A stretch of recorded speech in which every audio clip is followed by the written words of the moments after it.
زي ما توقعت وقلت امبارح بعد تعادل النادي الاهلي، قلت الزمالك هيخسر من المصري وبعدين هيفضل تحت.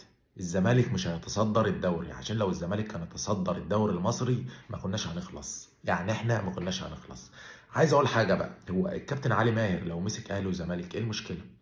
يعني ايه المشكله؟ احنا عمالين نجيب في اجانب، ويعني بنشوف نادي المصري في اخر دقيقتين الناس اللعيبه بتمسك كوره وعارفه هي بتحطها ازاي، عارفه هي بتعمل ايه. يا جماعه مفيش فرق بين المدرب المصري والمدرب الاجنبي، هي بس كل الحكايه كلها اللي احنا بنقول اصله ده اجنبي.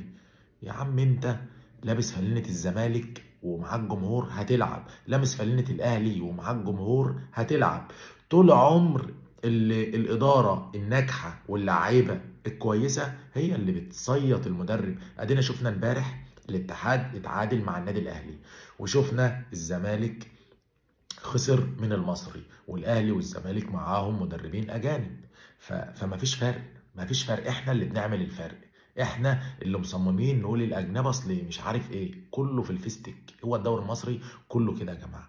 فانت اهلي وزمالك بتجيب افضل لعيبه في مصر واحسن لعيبه في مصر، فالطبيعي انك تكسب والطبيعي تبقى كويس من غير بقى مدرب ومن غير كفته. سلام.